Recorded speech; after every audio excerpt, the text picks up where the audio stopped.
Welcome to the Miracle Hour podcast, where you can experience the life-changing message of healing, freedom, blessing, and salvation.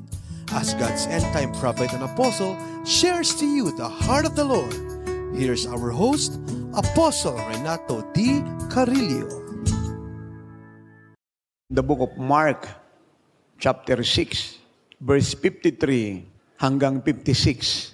And I read, when they had crossed over, at yun po ang Panginoong Jesucristo at ang mga alagad, they came to the land of Gennesaret and anchored there. And when they came out of the boat, immediately the people recognized him, ran through that whole surrounding region, and began to carry about on beds those who were sick to wherever they heard he was. Wherever he entered into village, cities, or the country, they laid the sick in the marketplaces and begged him that they might just touch the hem of his garment, and as many as touched him were made well. Ang kapahayagan po, manifestasyon ng kalwalhatian at kapangyarihan ng Diyos ay hindi po aksidenteng nangyayari. Ulitin po natin. The demonstration of God's power and glory don't happen by accident. Ang kapahayagan po ng kalwalhatian at kapangyarihan ng Diyos ay hindi aksidenteng nangyayari. Ito po ay nangyari sapagkat meron pong nagmithi. It happened because someone desired it. Ulitin po natin. The demonstration of God's power and glory don't happen by accident. It was revealed. It was manifested because someone desired to see it. Someone desired to make it happen. Ano po ang desire na yon? Ano po ang tawag sa desire na yon? Ito po ay tinatawag po nating faith express. Or faith manifested, faith express. Yung pong atin pong pananampalataya sa puso mithiin ang naging daan upang ma-activate ang glory at power ng Diyos at sumaatin ang kanya pong mga himala. Wala pong ibang nag-activate, kundi yung atin pong express faith na siya nating desire. Desire means a strong feeling of wanting something. Ang mithiin po ay isang malaking damdamin na nagnanais ng isang bagay na matanggap o maranasan.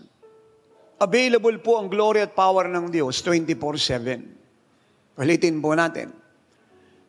Ang kapangyarihan kalwalhatian ng Diyos po ay available 24/7. Araw-araw, Monday to Sunday, January to December. Ano man pong panahon, sitwasyon, ang hinaharap ng bawat isa at saan man po tayo naroroon. Because God is alive. He's not dead. He sits on His throne, ruling and reigning. So powerful, the Almighty God, the inclusive God, who is above and beyond all things. Nag-aantay lamang po ang Diyos ng isang lalaki, isang babae, bata, matanda, ng tao. Nasasambalataya sa Kanya.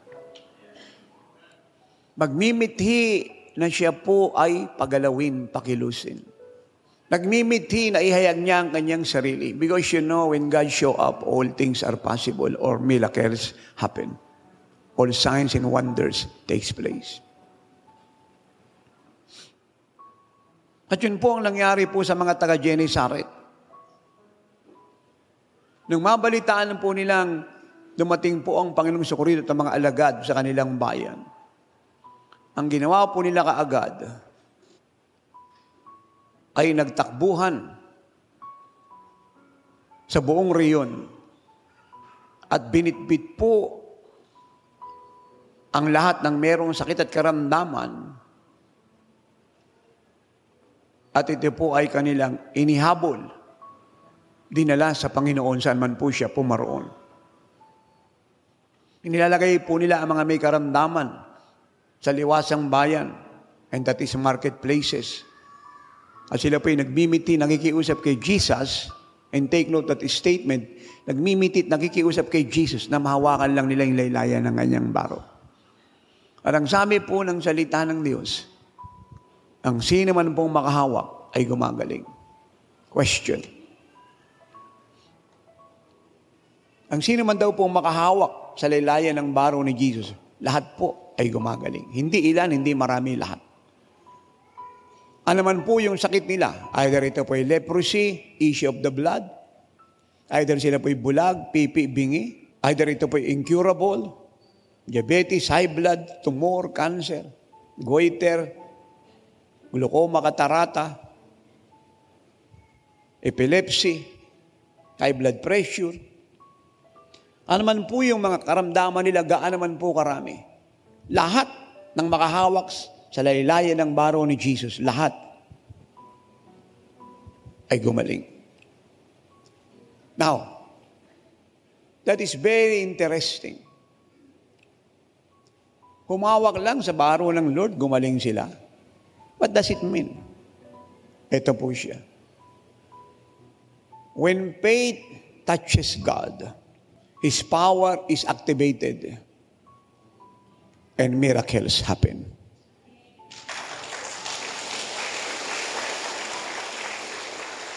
Ulitin po natin. When faith touches God, His power is activated and miracles happen. Kaya po yung paghahawak nila sa baro ng Panginoon ay expression ng kanilang desire. A strong feeling of wanting something. Expression ng kanilang pananampalataya. At yung faith pong yun ay nakontak ang Diyos. At yung power po niya ay na-activate. At ang himala ay nangyari at naganap. You see? That is how powerful faith is. Kaya ayaw po ng dyablo na maintindihan ng church ang faith. Ang gusto po ng diablong ituro po sa church ay puro grace. More grace, so much grace. Special grace. And a lot of teaching about grace. So yun po ay tinuturo ng Bible. But that is a very unbalanced teaching. For we are saved by grace through faith.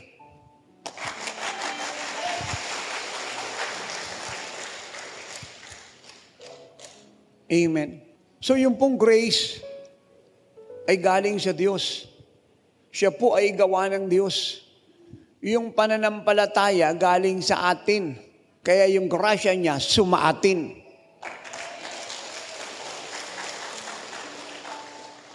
Through grace you are saved by faith. Faith to whom? To God, to our Lord Jesus Christ. The only Savior of the world na sinasabi po ng New Testament ng 400 times that Jesus Christ is the only Savior of the world.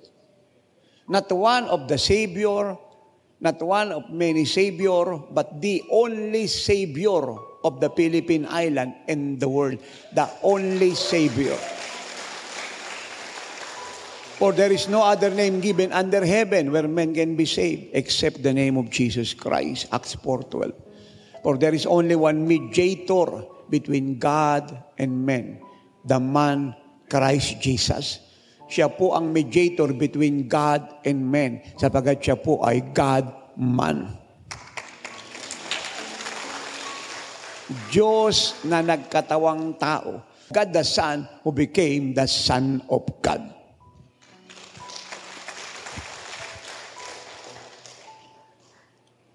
This is not our good works, so that no one can boast. For we are God's workmanship, created in His image and His likeness, to do good works. Amen. We receive the promises of God through faith. At dito po makikita po natin, sa katotohanan ng istoryang ito, Isa lang po ang remarkable thing. Wala pong iba. Only one. That activate the power of God to perform miracles na kailangan lang po ng mga tao. And they have it. Ano po yun? Desire. Express faith. A strong feeling of wanting something. Kaya pag tayo po ay lalapit sa Diyos, sasamba, mananalangin, magpupuri, mag-aayuno, kailangan lumapit po tayo sa Kanya na may pananampalataya. May inaasahan na tatanggapin sa Kanya. Hindi tayo lalapit sa Kanya na puno ng takot, pag-aalala, nervyos, pamumroblema. Kasi wala po tayong matatanggap. The just shall live by faith. Habakkuk 2:4, Romans 1:17. We must walk by faith and not by sight. 2 Corinthians 5:7. We look to the unseen, not to the things that are seen. We look to the eternal, not temporal.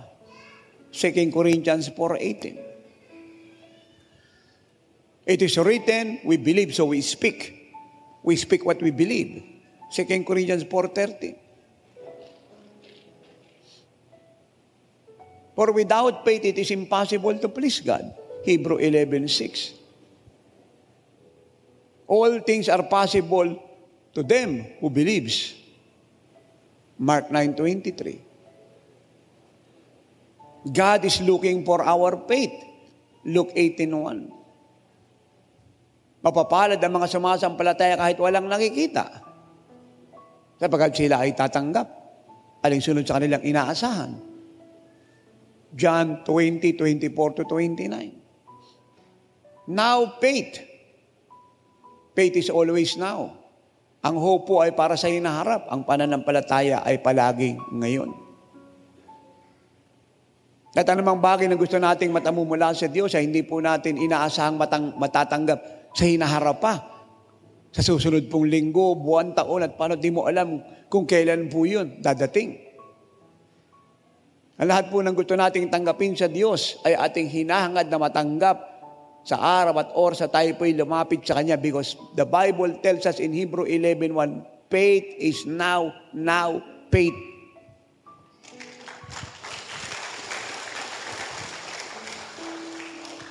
Kaya kailangan lumapit po tayo sa Kanya na puno ng boldness. Mabuti pong meron tayong humility at humbleness sa harap ng Diyos. Pero pag pinag-usapan po natin yung ating pong inheritance, yung ating promised land, yung sagot ng Diyos sa ating panalangin, ang kailangan po nating ipakita sa Kanya, hindi humility, but faith, boldness. Dahil kung tayo po ay lalapit sa Kanya, ang dala-dala po humility at hindi po faith, sayang po yung humility natin. Nang sabi po ng Hebrew 4:16, let us enter the throne of God with boldness. Ang humility po ay kailangan pag ikaw ay may kasalanan. Kailangan magpakumbaba ka sa kasalanan mo, humingi ka ng tawad sa harap ng Diyos. Kailangan ng humility. Hindi pwede magkaroon ng repentance nang walang humility. Pero tayo po ay nangangailangan po ng himala ng Diyos, ng biyaya, ng sagot, ng answers prayer, ng tulong niya. Ang kailangan po natin ay hindi humility but boldness. Faith expecting to receive from God. Diyan napakahalaga po na tayo po'y maging addict sa aral ng mga apostol kagaya ng early church. Isa pong reason kung bakit ganun po katatag, katibay ang mga early Christian sa gitna ng persecution, martyrdom. Sa gitna po ng malaking suffering, sa kamay po ng mga demon-possessed na mga emperor. Hindi lamang po si Augustus Caesar, but Nero and others. Wala sa kanilang nag-betray, salot nag-deny. And they made it true. Even it means death on their part. Kasama ng kanilang buong pamilya. Sapagat na-impart po sa kanila ang strength ng Diyos through His apostles. Sapagat ang sabi ng Bible in Acts 2:42 hanggang 47, every day they were in the temple courts. in prayer, in breaking of the bread. And God add souls to their number daily. At ang sikreto po ng lahat ng ito ay nasa verse 42, because they have devoted themselves to the apostles' teaching.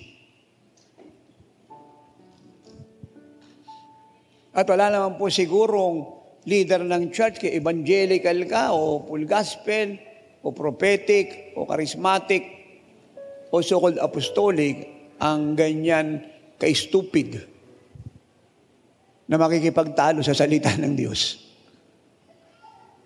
Na ganyan kapulis para i-disregard at i-deny po yung truth na yan. Hello? Because that is the Word of God. It doesn't matter if you like it or you don't like it, but it is the Word of God.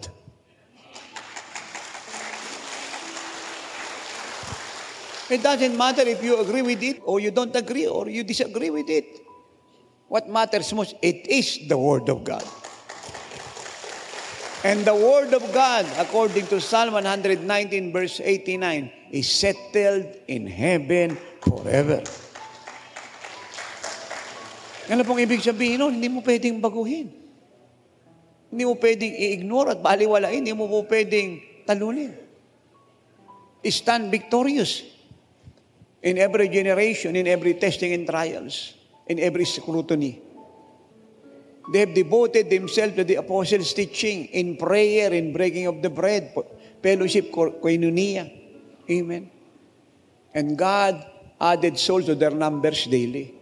And they praise God with gladness of the heart, with one accord. Ano po ang key? They have devoted themselves to the apostles' teaching. Kaya sinasabi po ng Ephesians 2:20, the prophets and the apostles are the foundation layer. Na tinayo ng Diyos ang kanyang iglesia sa teaching niya na pinagpatuloy ng mga apostol. According to Ephesians 2:20, sila po ang pundasyon. Amen. And Jesus Christ is the master builder.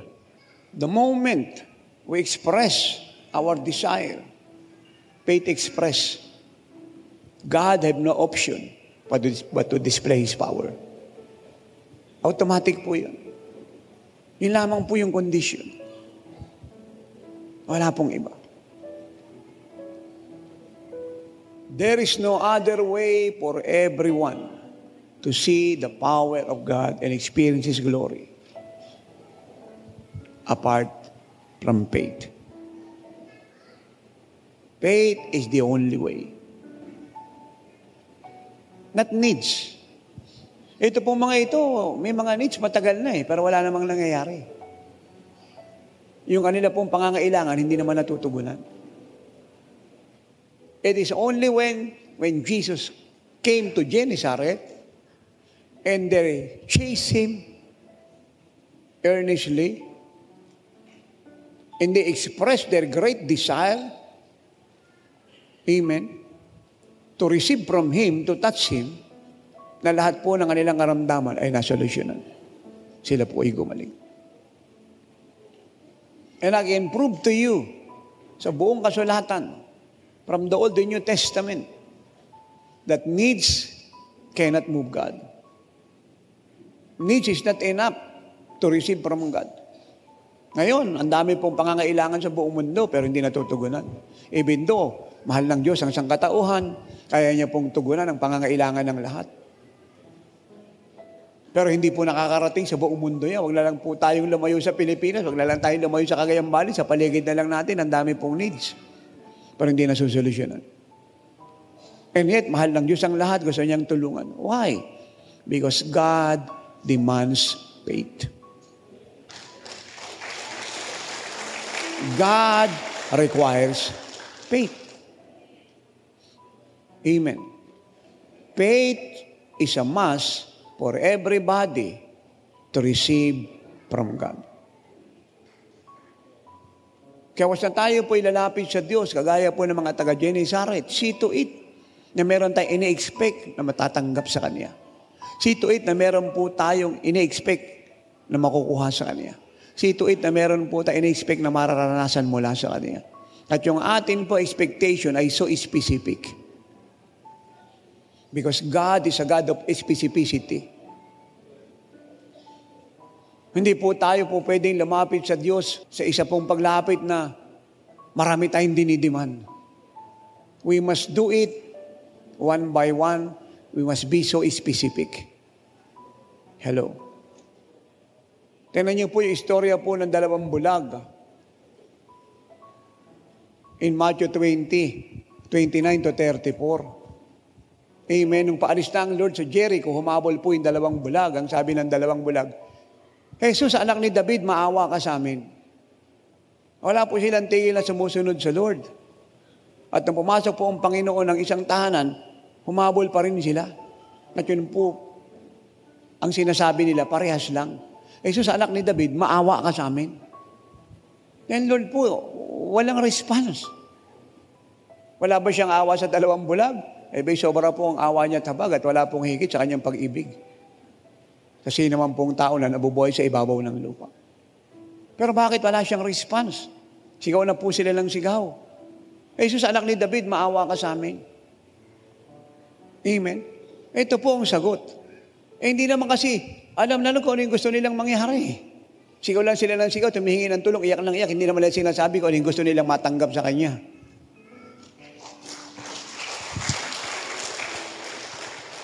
Para po mga kapatiran, sa iba't ibang fellowship, malinis naman ng puso, mahal ang Lord.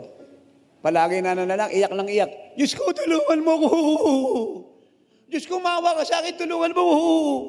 Iyak ng iyak. Walang sagot galing sa langit. Nagtataka siya. Pero iyak ng iyak, malinis ang puso. Diyos ko, tulungan mo ko, maawa ka.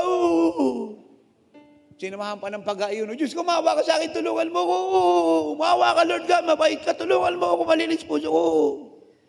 Walang nangyayari. Iyak ka ng iyak dyan, hingi ka ng hingi ng tulong. Hindi mo naman sinasabi kung anong tulong yung gusto mong hingiin sa Kanya.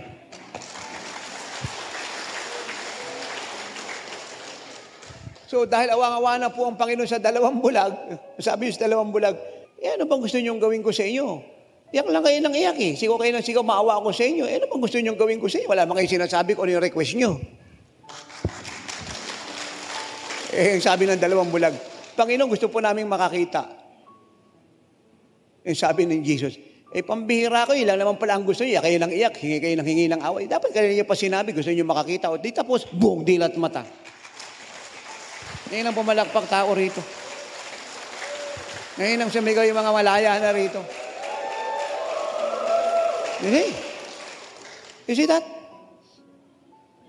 May anong sabihin ng Lord sa akin? Okay, dalawa niya paulit-ulit na lang na ibalik ko ang pananampalataya sa church kasi napakarami raw pong pagpapala ang nawala at nasayang at naagaw ng diablo. Bunga ng kawalan natin ng pagkaunawa at ayaw natin italaga yung ating mga puso't buhay sa aral ng mga apostol. Nang ibig sabihin ng salitang devoted to the apostles' teaching ay strong love and loyalty. Marami po tayong pagpapalang nasasayang, nawawala. Nag-aantay tayo ng pagpapala, matagal na nandiyan dyan. Ang inaantay ng pagpapala at ng Diyos, tayo na magsalita. Ano ba yung gusto nating mangyari? Ano ba hinihingi natin sa Kanya? At kunin yung para sa atin. Marami po sa atin, kagaya po ng panganay na anak nung kanyang ama na kapatid ng prodigal son. Masipag naman. Naglilingkod sa Lord.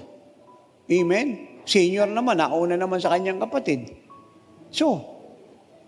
Pero hindi na-enjoy ang pagpapala. At meron pang sama ng loob. Habang sa sarili. Dahil yung kanyang kapatid na prodigal, in Luke 15:11 to 31, nang makuha ang manay ng ibang bayan at inubos yung pera roon sa ibang bayan. At nung ubos na, bumalik, tinanggap ng tatay, sinuotan pa ng singsing, sinuotan pa ng sandal, sinuotan pa ng robe, binalik sa royalty, sa position, sa authority, sa inheritance. Siya, matagal na naglilingkod, hindi gumawa ng ganun, hindi napatayan ng isang guya. Masama ang loob, nagrereklamo. Inaakusahan yung tatay niya. May problema po siya Amen? Siya. Puno po siya ng humility, kaya hindi siya nakakatanggap. Yung kapatid niya, puno ng boldness, yung po yung faith boldness, kaya nakakuha. Alam ng kanyang bunsong kapatid ko ano yung para sa kanya. Alam niyang mana niya to, karapatan niya to, lupaan niya to, inheritance. Ayaw niyang ipanakaw sa diablo eh. Kagalingan niya to eh. Hindi para sa kanya yung cancer, yung goiter, pagkabulag, pagkabingi, glaucoma, katarata, high blood, sakit sa puso, sa atay, sa bagat, sa bituka. Hindi para sa kanya yung kahirapan eh. Sama na loob, kabiguan.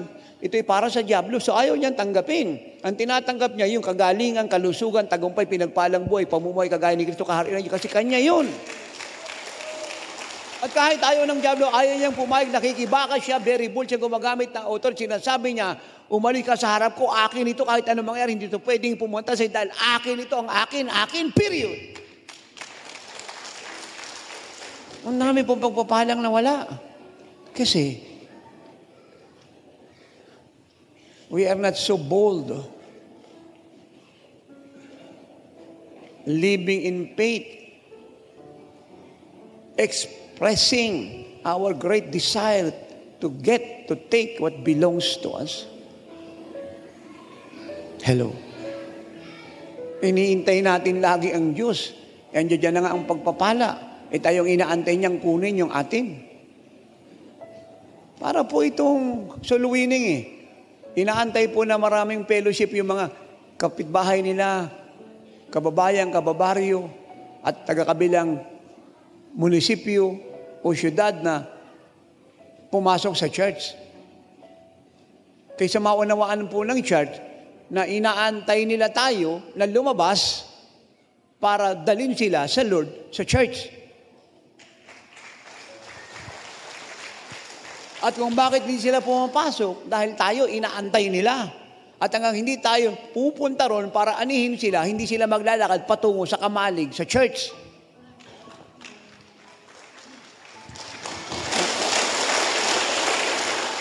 Para itong blessing eh. Gusto ng maraming mapagpala. Mabuhay sa bukas na langit, managana. Magtagumpay sa negosyo, trabaho. Magkaroon ng malaking sweldo sa abroad. Makaani ng maraming palay. Magkaroon ng maraming mga baka, kambing, manok, baboy. Maraming prutas ang gulay, palaisdaan. May gustong mabuhay sa kasaganaan.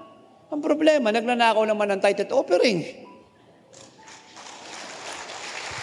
Hindi naman nagbibigay. Amen? Marami gustong gumaling. Ang problema, pupunta ng gawain kahit ando doon ang Lord. At kanina pa nagpapagaling habang nagsasalita ako kasi oras ng himala ito. Sabi ko kanina pa nagpapagaling ang Lord kasi oras ng himala ito. Na walang pupunta ng oras ng himala ang hindi gagaling, dahil ang Diyos ng himala ay nasa oras ng himala, pupunta yung marami, gusto ng himala. Gustong gumaling, should I say, gustong gumaling. Ang problema naman, nagbabaka sakali na baka gumaling siya. Alam niyo po, pag pinag-usapan natin yung faith, wala pong baka dyan o susubukan. Ang lahat ng ginagawa ng Diyos, sigurado.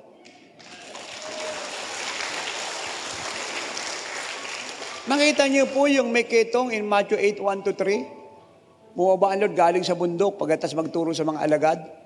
Yung sabi ng Bible, may isang ketong ang lumapit sa kanya. Sinamba siya at ang sabi, Panginoon, kung ibig mo, mapapagaling mo ko. So marami pong pumupunta sa Lord, gusto pong gumaling, kagaya po ng ketonging ito, na hindi alam kung anong kalooban na yung nagbabaka sakali, kung ibig mo. Ano sagot ng Lord? Ibig ko. Binago po yung kanyang kawalan ng pagkaunawa. Amen? Hindi kong ibig mo. Panginoon, mapapagaling mo ako. Dapat ang salita, Lord, pagalingin mo ako, kaya mo. Lord, pagalingin mo ako ngayon kasi kalooban mo. Lord, i-manifest mo sa akin yung nagalap sa krus dahil sa mga sugat mo, magaling na ako. I want it now. At ano man yung pakiramdam mo, may kulog o kidlat. Napalatandaan dyan, kung naghahanap ka ng tanda, o wala kang nakita, ay soldat sa puso mong magaling ka na, kasi sinabi ng salita niya, hindi siya nagsisinungaling sa mga sugat niya, magaling ka na. And you have to confess what you believe, and believe what you confess. Amen? Amen? Napakaraming pinag-pray na slain. Grabing glory ng Diyos ang nag-manifest, yung power. Nung tinanong, kumusta ka na? Okay na, pero parang masakit pa eh. Hindi ka okay nun. Amen? Kaya kahit siya po yung magaling, umuwi siya na may sakit. Nawala yung kagalingan niya. Dahil hindi siya naniniwala na siya yung magaling kasi nabuhay siya sa pakiramdam niya. Hindi doon sa katotohanan ng salita ng Diyos na pag pinag-pray ka, nag-manifest yung power ng Diyos, tsak, magaling ka na.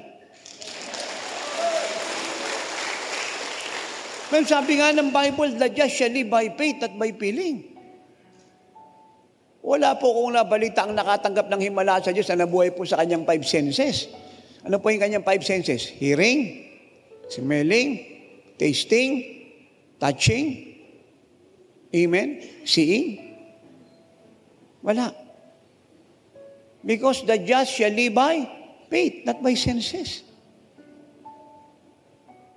Ano naman ang pakiramdam mo, may nararamdaman ko o walang word of God, hindi nagbabago yan. Amen? Kung ano nakasulat dyan, yan na yan. At kung ano nakasulat dyan, umagri ka. At dahil umagri ka, ang ibig sabihin, kinukumpes mo yung pinapaniwalaan mo, hindi nararamdaman mo, kundi pinapaniwalaan mo. Sabi ng pakiramdam mo, hindi ka pa magaling. Pero ang sabi ng puso mo, magaling ka na, ang paniwalaan mo, yung puso mo, wag yung pakiramdam mo. Ang sabi ng ulo mo, hindi ka pa magaling, pero ang sabi ng espiritu mo, magaling ka na. Ang paniwala mo, espiritu mo, hindi yung ulo mo, kasi yung ulo mo, niloloko ng dyablo. Hello? Meron pong isang kapatiran, siya po may cancer sa breast. Actually, kabataan po siya. Grabe po yung cancer niya. Naknak na po yung breast niya, malala na po. Hindi na po magamot ng doktor, may taning na siya sa buhay. So, yung ginawa po ng kanyang ina, inalagaan na lang po siya. Pinadama po yung pag-ibig sa kanya bago siya mamatay. May nakapagsabi po sa kanya na sa sugat ni Jesus, magaling na siya. Pinaniwalaan niya po yun. At nung nililinis po ng kanyang ina, yung kanya pong dibdib, para ibsan po ng sakit at maalis po yung pagkabulok, pero hindi nga talaga maalis kasi nga, may taning na siya. Yung sabi niya, huwag niyo na pong linisin, mama, yung akin pong dibdib, kasi magaling na ako. Paano ka gumaling? Sa sugat ni Jesus, magaling na ako. So, ayaw po ng kanyang ina. Ayaw pumayag. Pinipilit po siya. So, ang sabi niya, wag na po. Magaling na ako. Di ba ang magaling, hindi na kailangang panggamutin? Ang ginagamot, may sakit.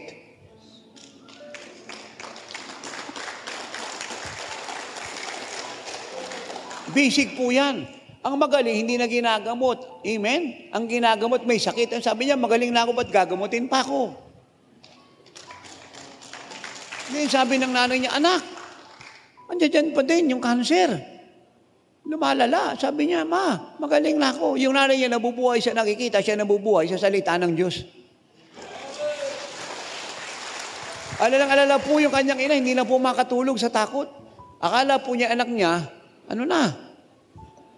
Nawawala na sa sarili kasi nga yung cancer, laganap na. So, hindi po siya makatulog. Miyat-miyat, bangon ng bangon. Tinitingnan yung anak niya. Ang sabi ng anak niya, ma, matulog ka na, magaling na ako. Tinitingnan po yung dibdib. Anak, malalala, ma, magaling na ako, ma. Sa sugat ni Jesus, magaling na ako. Yun ang sabi ng Isaiah 53:4 and 5, magaling na ako. Amen, hindi po maunawaan ng ina niya. Naninindigan po siya. Amen. Isang araw, hindi na po makatiis po yung kanyang ina, hinintay po siyang matulog para gamutin po siya. Kasi nung gising, hindi po magamot eh. Pinatulog po niya. Nung tulog na, binubuksan niya na po yung baro para gamutin yung dibdib. Nagulat po siya, nung binuksan niya po yung baro, tuyo na po yung cancer.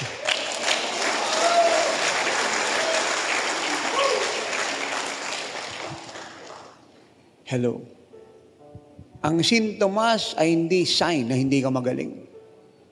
Ang sintomas ay sa labas. Ang kagalingan ay sa loob.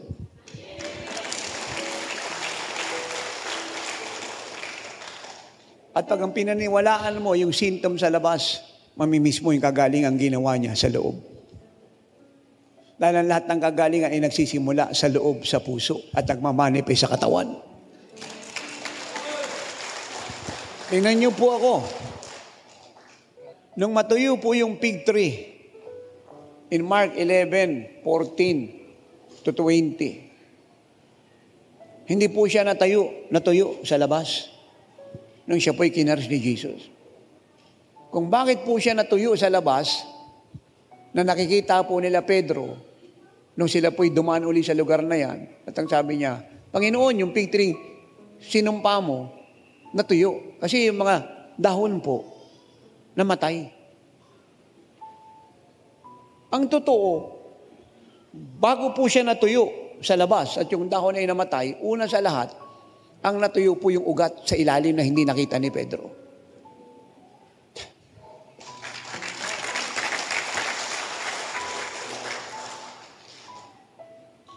At yun pong sinasabi ni Jesus,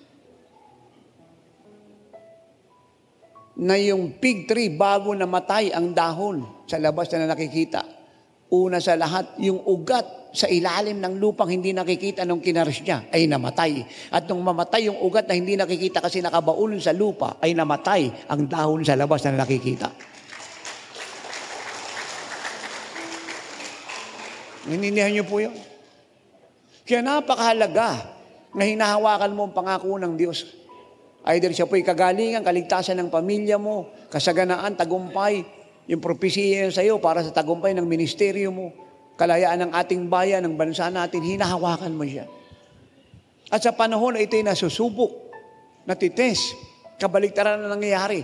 Hindi ka sumasang-ayon sa pangyayaring pangit o kabaligtaran na nangyayari. Ang ginagawa mo ay patuloy na dinideklara ang pinapaniwalaan mo sapagat ang salita ng Diyos na pinapaniwala mo ang makapangyarihan, hindi yung nangyayari sa paligid mo.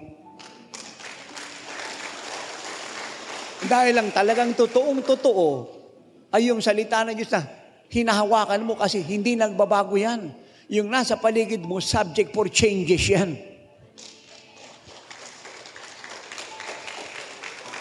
Dahil pag sumang-ayon po tayo sa negative na nakikita natin sa x-ray ng doktor na nagsasabing may glaucoma ka, may katarata ka, malabo mata mo. Amen? May cancer ka, may goiter ka, may TB ka, may epilepsy ka, at kinukot yung karamdaman mo, pag sumang-ayon ka rito, napagtibay yung sakit mo. Pero pag nagsabi kang, sa sugat ng Lord, magaling na ako, at hindi ka sumasang-ayon dito, kundi sumasang-ayon ka sa Word of God, sa naganap sa cross, yung kagalingan mong magaganap, hindi yung sinabi niya. Kaya nga, tinuturo po namin sa inyo ni Jesus Church of God, na kung yung sitwasyon mo ay pangit, hindi maganda, ito po ang payo ko. Magbago ka ng sinasabi para yung pangyayari sa buhay mo ay magbago. If you will change your confession, then your circumstances change. Because what you confess is what you will possess. Because confession brings possession, and what you say is what you get. Yun po ang powerful law ng confession. At ang Bible po ay loaded niyan. Proverbs 18:21, life and death are in the power of the tongue. Those who love it shall eat the fruit of it. Proverbs 10:6, you are snared by the words of your mouth. Napahama ka dahil sa lumalabas sa bibig mo na contrary sa Word of God. Nananalangin ka, sinagot ka ng Diyos, pero nagsalita ka ng negative. Yung sagot po, hangin. Kasi without faith, it is impossible to please God.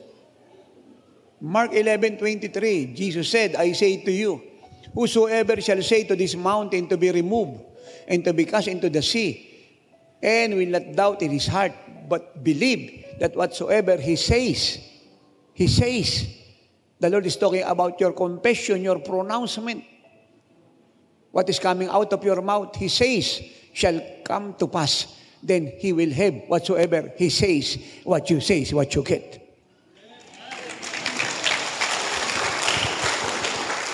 Kaya sinasabi ng Joel 3:10, let the weak say, I am strong.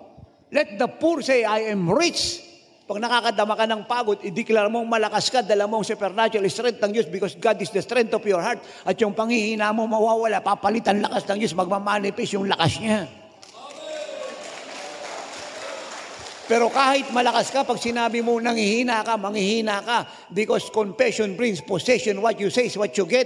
Ang dami kong kilalang mahirap, nagdeklarang mayaman ako, napakayaman ko, puri ng pang isang araw, pinagpala siya ng Diyos.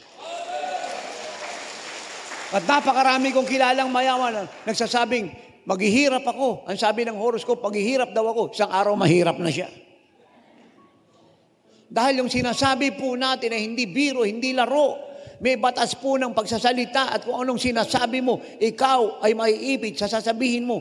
Either siya'y buhay o kamatayan, kaligtasan o kapahamakan, kalusugan o karamdaman, kabiguan o tagumpay, kahirapan o kasaganaan, dilim o liwanag. Magsalita ka, pumili ka, pero piliin niyo magsalita ng salita niyo sapagkat ang salita ng Diyos ay makapangyarihan. Tingnan niyo po, nung panahon po ni Pablo, meron pong prayer cloth, handkerchief, na pag naidampi po sa katawan ng apostol, dinadala po sa may sakit at karamdaman, sila po inagaling at ang inaalihan ng masasamang espiritu po ay lumalaya. Amen? Wala naman si Pablo ron. Paano nagkaganon yun? Faith. Faith. Yun po ang sabi po ng Acts 19:11-12. Faith. Amen? Faith saan? Sa Word of God. Magandang sabi po ron, ang Diyos ay gumagawa ng mga himala sa pamamagitan ni Pablo. At ni Apostol Renato Carrillo sa panahon ko ngayon, noon sa panahon niya, noon nung siya ng buhay nung panahon niya, ngayon sa panahon natin. Na kahit panyo at damit na kanyang ginamit na dinadala sa mga may sakit, ay nagpapagaling at lumalayas ang mga masasamang espiritu nagpapahirap sa nila. Faith. Faith saan? Sa salita ng Diyos. Nagbigay ka ng ikaputhandog. Hindi mo nakita yung kasaganaan ngayon. Patuloy ka magpuri sa Lord at magpasalamat sa Kanya na masagana ka dahil sinabi niya yan Malakay 3:8-12, bubuksan niya yung pinto ng langit. Ibubuhos yung pagpapalang walang sukat paglagyan. Sasaway niya yung diablo para hindi pinsalain yung buhay mo, kinabukasan mo, kalagayan mo sa buhay, pamilya mo. Amen? At kahit siya ka pumunta, bless ka. Hindi magbabago yan. Paniwalaan mo yan. Huwag ka mag-confess na hindi ka bless. Kasi nagtay-tatag-offering ka. Tapat ka pa nagbibigay. Magmula nun hanggang bumaba ang Lord. Nagsasakripisyo ka. Maniwala ka na bless ka. Amen? Hindi mo man siya makita ngayon. Huwag mo kakalimutan. Yung salita ng Diyos, hindi nagbabago yan. Dadating yan. Magpuri ka, magpasalamat ka dahil siya ay doon na sa pinto ng bahay mo. Hindi yung porque hindi mo siya natanggap Nag-aalinlangan ka na at niloloko ka na ng diablo, kina-question mo na yung word of God. Tayong gumaya kay Eva. Malinaw ang order ng Lord kay Eva at kay Ada, huwag niyo kainin yung bungang kahoy patungkol sa masama at mabuti, tsak mamamatay kayo. Ito yung diablo, dumating, ginulo yung word of God. Yan naman ang trabaho ng diablo at mga helig at mga kulto, pervert yung word of God. Amen? Nakita ni Eva na ito yung maganda sa paningin. Kaaya-aya upang kainin. Pinitas niya, kinain niya. Ano po nangyari? Ito totoo word of God. They die. Ngayon ang pumalakpak ang mga tao rito. At di lang po sila namatay, pati po yung mga anak nila at sumunod pa po mga lahit. At panahon hanggang ngayon. Kasi yung po ang kabayaran ng kasalanan ng kamatayan. Na dapat mabubuhay sila forever. At lahat ng anak nila, pati tayo. Kasi walang sin. And sin entered the world, it kills men. It not only shorten the lifespan of man, but it kills man and God's creation. You see that?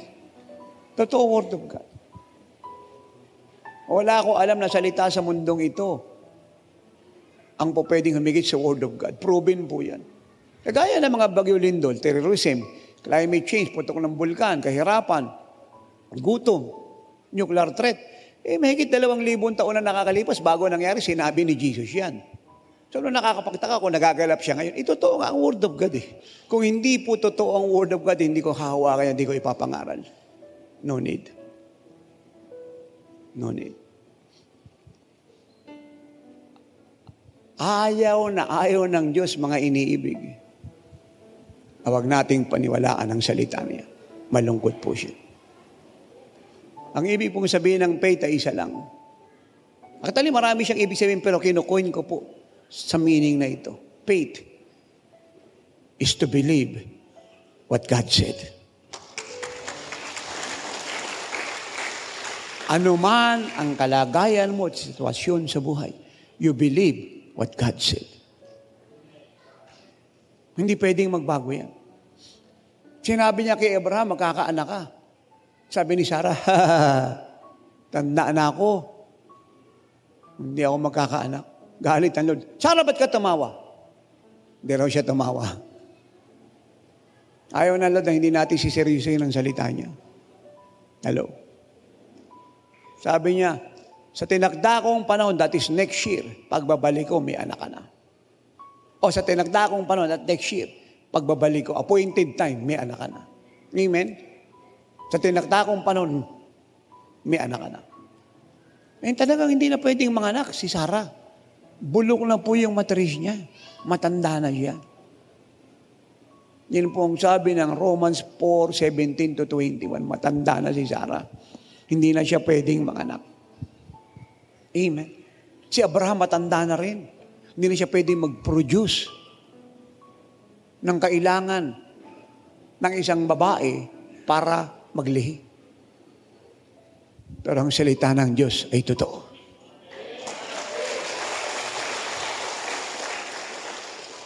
At ito po ang mabigat na katotohanan dito. Twin miracle po ang naganap. Yung pong bulok at patay na matris ni Sarah, binago ng Diyos. At si Abraham na matanda nang wala nang kakayang magkaanak, binigyan niya ng abilidad.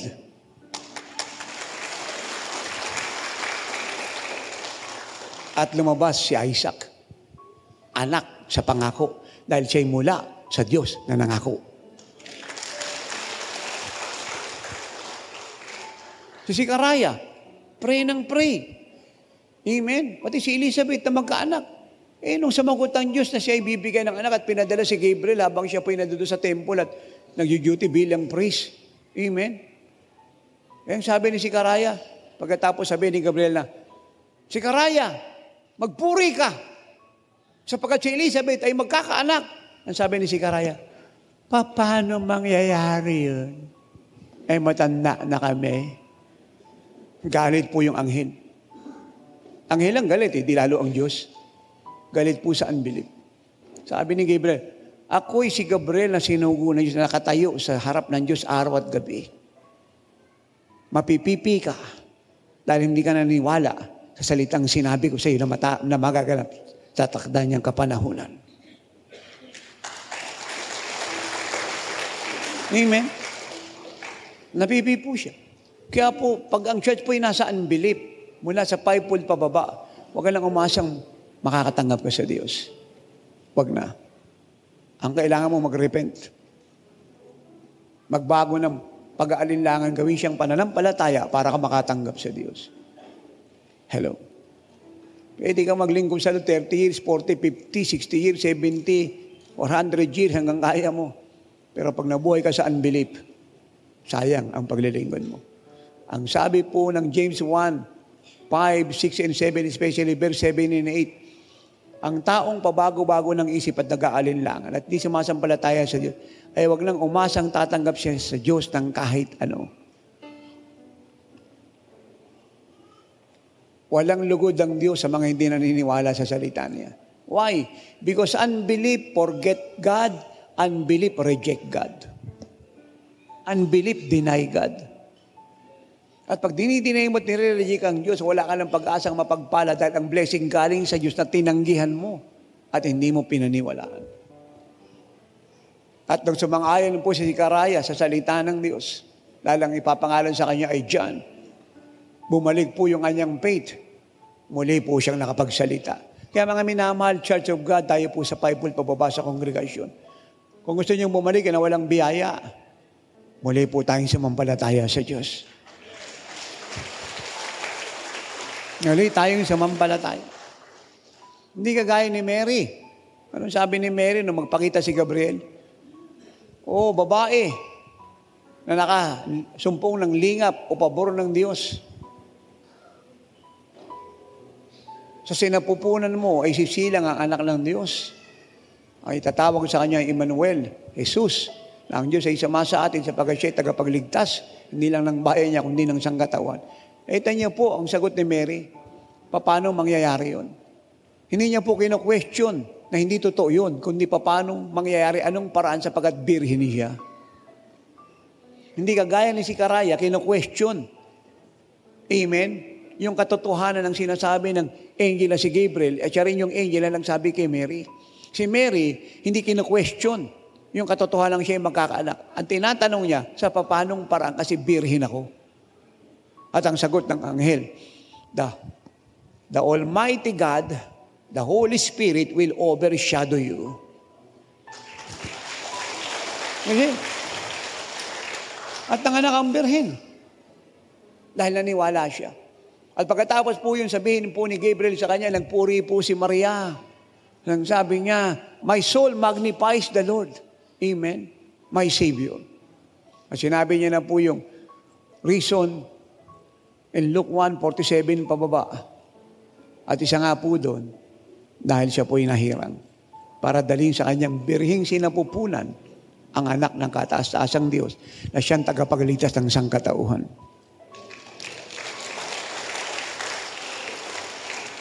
Kaya si Jesus po ay produkto ng pag-ibig ng Diyos sa buong mundo.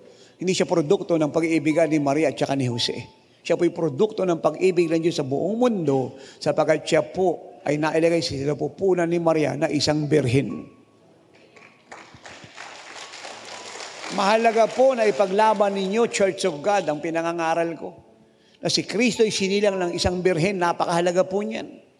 Sapagkat yung diablo po sa iba't ibang religion sa buong mundo, inaatake po ang kapanganakan ni Jesus. Kaya napakahalagang bigyan ninyo ng diin at ipangaral at ipaglaban na siya po isinilang ng birhen.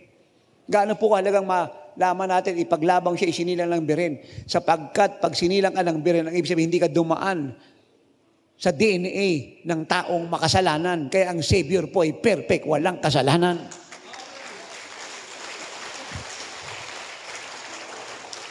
Amen. Hindi niya dala ang simple nature.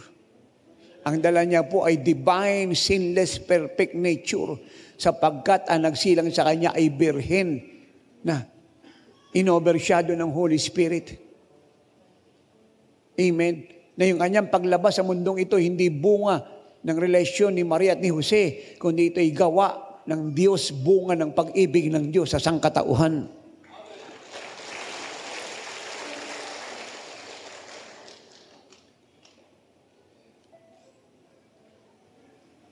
At si Jesus po ay lumabas. Kung ano po ang sinabi ng Diyos, walang bawas, walang kulang, maniwala ka, iyan ang magaganap. Hindi mo siya makita ngayon, hawakan mo siya, huwag mong bitawan, magpasalamat ka sa Diyos, ingatan mo puso mo, manatiling malinis, patuloy kang sumusunod sa lahat ng inuutos niya sa iyo. Sapagkat hindi mo siya makikita ngayon, makikita mo siya bukas, at hindi mo siya makikita bukas sa isang linggo, makikita mo siya. Huwag kang mainip, sapagkat ang propesiya ng Diyos ay may panahon ng kaganapan. Ang importante, tsak, makikita mo siya. Huwag mong bitawan ang salita ng Diyos hanggang hindi siya nagaganap. Huwag mo siyang bitawan. Dahil pag binitawan mo na siya at pag siya'y naganap, hindi mo na mararanasan ang kaganapan. Walang problema sa bagyo na nakita ni Pedro nung siya'y lumakad sa tubig, nung pinalakad siya ng Lord. In Matthew 14:25-34. Ang problema, inalis ni Pedro yung kanyang mata kay Jesus at yung salita ng Panginoon na makakalakad siya sa tubig ay binitiwan niya. Kaya siya'y lumubog. Pero kahit na may bagyo at hindi binitiwan ni Pedro yung sinabi ng Panginoon, halika, lumakad ka sa tubig, lumapit ka sa akin kay may bagyo, si Pedro ay hindi lulubog sapagkat ang salita ng Diyos ay may kapangyarihan para bigyan ka ng tagumpay sa anumang bagyo ng buhay. At ang Panginoon ang magiging baluti mo't kalasag. Dahil hindi siya pinapalakad ng Panginoon para malunod. Pinapalakad siya ng Panginoon para malaman ni Pedro ng salita ng Diyos ay totoo. Hello. Ang langit po, araw at gabi bukas sa mga lalaki at babaeng sumasampalataya sa Diyos. Pag si Kristo ay naghari sa atin at ang salita niya ay nanahan sa atin, ang sabi niya sa John 15:7 and 8, hingiin natin ang lahat ng gusto natin at ibibigay niya. Hindi ilan, hindi marami, lahat nang ayon sa kalooban niya, dahil hindi ka hihingi. Malibang ito'y kalooban niya sapagkat alam mo kung anong salita niya at ang salita niya ay naghahari sa iyo at siya ay naghahari sa iyo. Kaya ang langit bukas sa iyo araw at gabi. Walang dry season sa mga lalaki at babaeng nabubuhay sa pananampalataya. Sa bawat panahon, siya po'y may bunga. Sa bawat labanan, siya po'y matagumpay. Sa kahirapan ng mundo, siya po'y nasa kasaganan. At nagkalat man po ang virus na nagtatapon ng sakit karamdaman sa ating mga kababayan at mga taga-mundo, siya'y nananatili sa kalusugan. Hindi siya tinatabla ng salot mula sa dyablo. At dumami man po ang tukso sa paligid niya kagaya ng panahon ni Enoch na napakaraming tukso pero hindi nagkasala, na natili po siyang matawid kasi siya inarap na buhay. Ikaw ay ganyan din na magiging kalagay. Kahit maraming tukso sa paligid mo, pag nabuhay ka sa salita ng Diyos, exempted ka sa kasalanan. Hello. Kung gusto po nating parangalan ng Diyos at malawalhati ang Diyos sa buhay natin, ang pananampalataya po ay napakahalaga. Ikabuhay natin siya. At kung gusto natin maging kagaya ni Jesus, then we must live a life of faith. For to be like Jesus is to live a life of faith. What is faith? Faith is looking to God. Mark 11:22. Continually. Hindi temporarily. What is faith? Faith is coming to Jesus. John 4:50. John 2:1-11. Luke 17:10-19. Mark 5:25-34. Matthew 8:1-3. Ang pananampalataya ay paglapit kay Jesus. Paghingi ng tulong sa Kanya, pagtanggap ng gusto po nating maranasan sa Kanya. What is faith? Faith is believing the Word of God.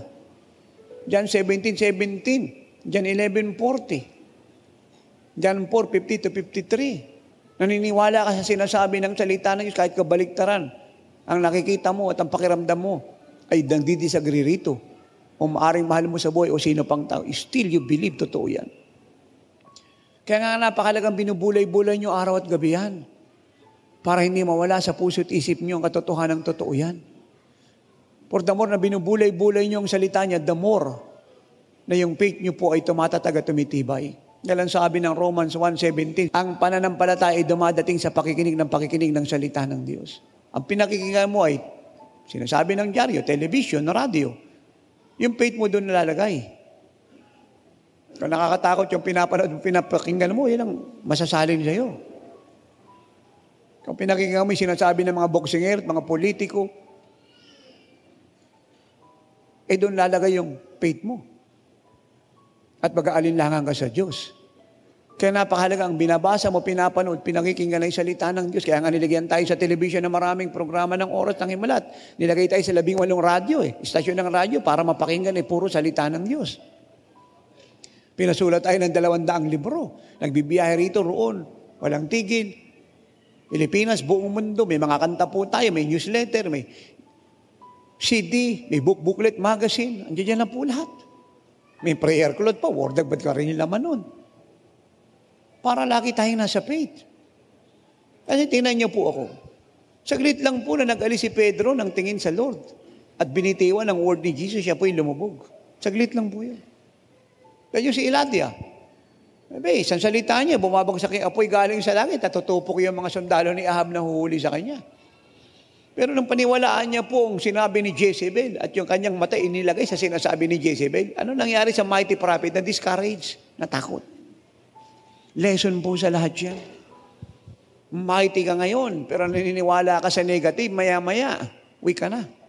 Again, si Elijah, mighty prophet, the prophet who answers by God, by fire. Saglit lang po natakot. Nagtatakbo, tumakas.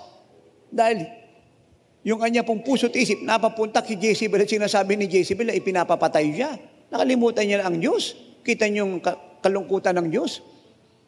Apo yung sagot ng Diyos pag siya'y nananalangin. Grabe yung power ni Elijah. Hello, nasasara yung langit at nabubuksan yung langit. Pagkatapos sa isang babae, na-discourage siya kasi pinaniwalaan niya, sinabi ni Jezebel. Kasi nilagay niya yung puso't isip niya kay Jezebel. Warning po sa church lahat yan. Haring David, mighty. Saglit lang, nahulog sa adultery. Kaya hindi tayo po pwedeng maglaro. Tayo nasa fivefold, mga kongregasyon. Ang pananampalataya, dapat seryosohin natin.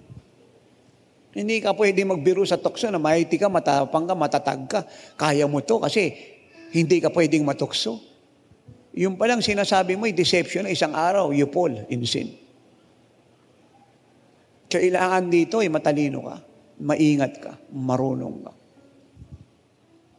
Hindi ka pwedeng magyabang at pagdalos-dalos na mighty ka. Mighty si Elijah. Si David, mighty. But they fall. They fell. So, paano natin maiiwasan yan?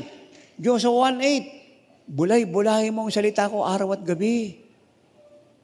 Upang masunod mo lahat ng sinasabi ko dyan, nang sa ganun ikaw igiginhawa at magtatagumpay. Sigurado po yung ginhawa at tagumpay. Pag sumunod tayo sa utos ng Diyos na bulay-bulayin ang salita niya araw at gabi. Bulay-bulayin natin ang salita ng Diyos araw at gabi. At pag po tayong confident na naka-attend po tayo, nakapagsulat tayo, narinig natin yung revelation, that is not enough. Kinakailangan matanim sa puso nyo yan ang paulit-ulit para mamunga. It is not enough to hear the word of God once or twice. You must keep hearing and hearing the word of God hanggang siya po'y maitanim sa puso mo at siya po'y mamunga. Dahil alam mong buto, kahit diligan mo, paarawan mo, malibang itanim, hindi siya mamumunga. Ang kapangyarihan ng buto ay nandoon sa siya'y naitanim, hindi siya'y naarawan o naulanan. Walang bungang ibibigay ang buto kahit hanginan mo at paarawan at bantayan. Malibang itanim mo siya. The word of God, Jesus said in Luke 8:1, pababa is like a seed. It must be planted. Sa sarili ko pong buhay, alam ko yan. Yan po yung natutuhan ko sa Lord. Kaya nung early years ko, 3 buwan pa lang ako sa Lord, na-memorize ko na po yung buong New Testament. Tinuruan ako Lord na basahin ang salita niya 3 buwan straight, araw at gabi. For 8 hours. Alas 8 ng gabi hanggang alas 3 ng madaling araw. Araw-araw po yung 3 buwan na memorize ko yung New Testament. At na-discover ko po, lumalakas yung spirit ko. Walang sakit at tumalab po sa akin.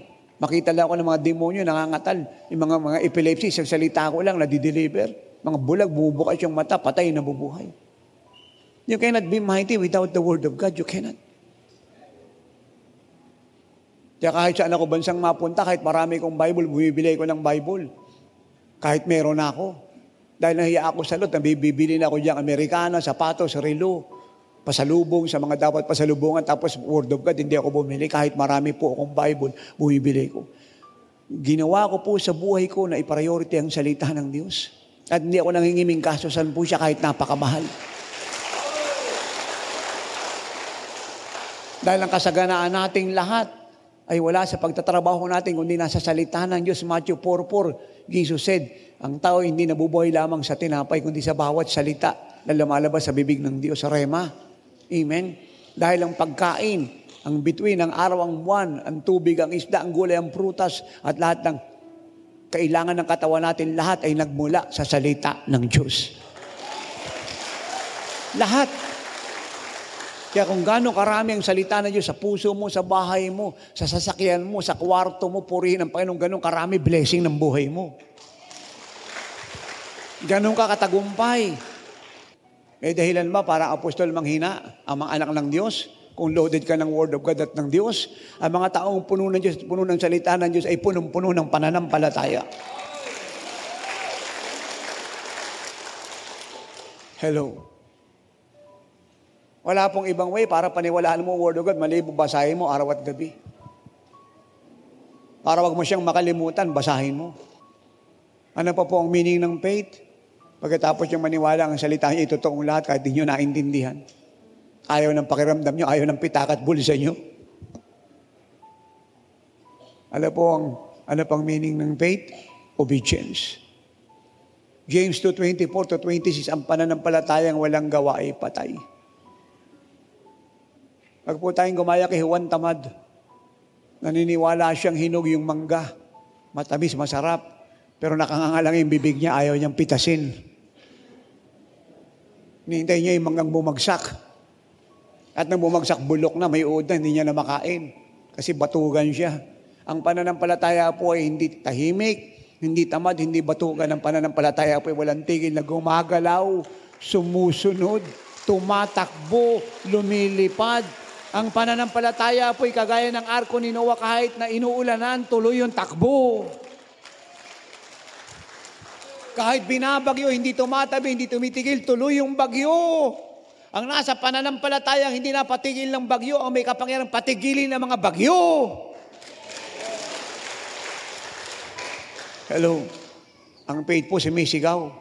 Kita niyo yung mga bulag. Jesus, anak ni David, maawa ka sa amin, kahit sila po'y pinapatigil, sumisigaw pa lalo. Hindi po yung dalawang bulag sa Matthew 9:27-30, pinatitigil, sigaw pa rin. Yung babaeng inaagasan ng dugo in Mark 5:25-34, purihin ang Panginoon, masakit yung katawan, tumatagas yung dugo. Hinang-hinana, patungo sa kamatayan. Hindi nag-give up, tuloy pa rin, makalapit lang kay Jesus. Alam niya, pag nakalapit siya kay Jesus, mabubuhay siya at gagaling siya, at yun nga ang nangyari sa kanya. Kasi si Apostol Pablo, kinulong, hinato na latig yung bakal, hindi nag-back out, hindi nagpahinga, hindi natakot. At di sinabing, pagod na ako sa paglilingkod. Ang dami kong sugat, nabato pa ako. Kukunti mga alagad na sumusuporta sa akin, pahinga muna ako. No, nagmadali pa po siyang pumunta po ng Rome. Ang pananampalataya po ay determinado. Hanggang hindi niya nakukuha ang kaniya, hindi siya titigil. Kaya anong mangyari, tutuloy siya, titigil lang siya para magpuri sa Lord pag yung gusto niya, natanggap niya na.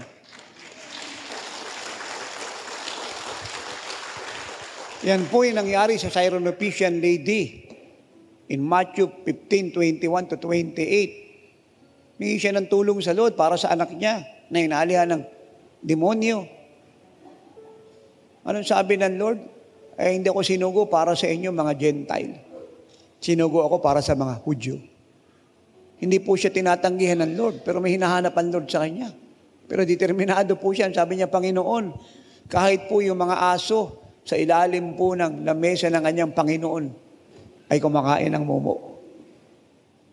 Yung sabi ng Lord, napakadakila ng pananampalataya mo. Amen. Kung iba po yung magtatampo, sasama ang loob, ayaw na, titigil na.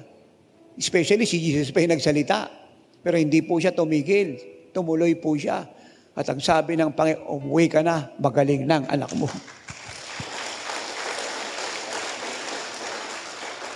Gaano naman kapangit ang pangyayari at sitwasyon sa buhay nyo. Hindi nyo man naunawaan ang nagaganap. Ito po ang natutuhan ko at gusto ko ituro sa inyong lahat, Church of God. Magsalita ka ng salita ng Diyos. Magsalita ka ng tama. Gawin mo yung tungkulin mo. Sila Pablo, kinulong, at saka si Silas, pinahirapan. Pero hindi sila nag-murmur, nag-complain, naging negative.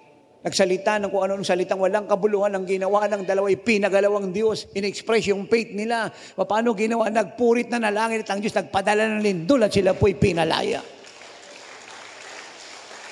At hindi lang sila ang lumaya, pati yung kasama nila mga bilanggo ay lumaya. Yung nagbilanggo, lumaya. Yung pamilya nagbilanggo, lumaya. The best thing to do when bad things happen to you is to do the right thing. And what is the right thing? Speak the word. Praise God. Pray to God. Pass, obey, and claim, and live, and walk in your victory. Hallelujah.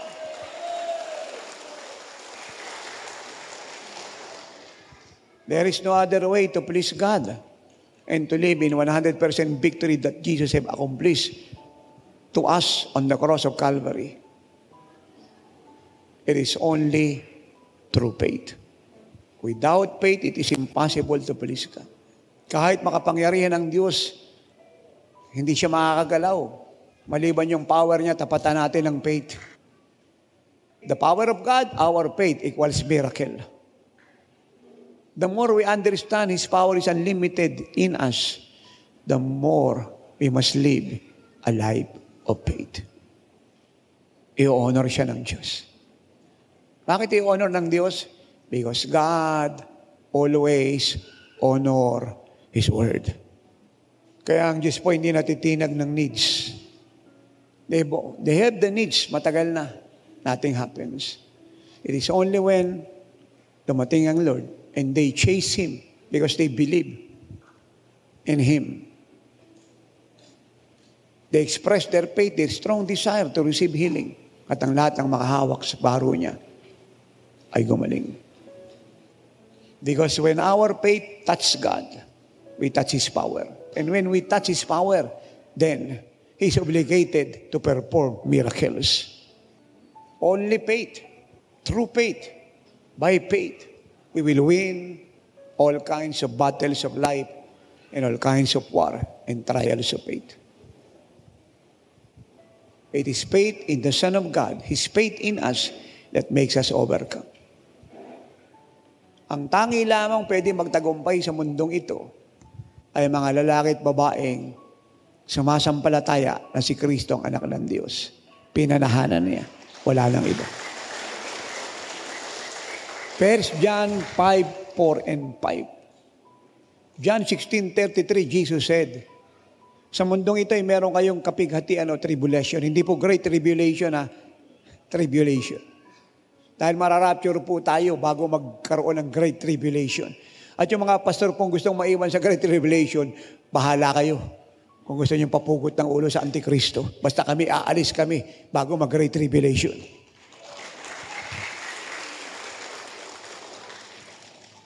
In this world, you will have great tribulation. But be of good cheer. Why? Because I have overcome the world. Sa mundong ito ay makakaroon kayo ng kapighatian. Pero magala kayo, magpuri kayo, lumukso, lumundag, sumayaw. Sapagkat pinagtagumpayan ko sa libutan. Sa original Greek, ito po ang ibig sabihin. Magpuri kayo, magalak, lumukso, sumayaw, pasalamatan ninyo ko. Paglingkuran nyo ko.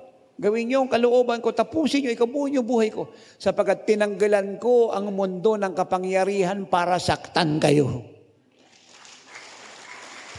Ano po meron sa mundo?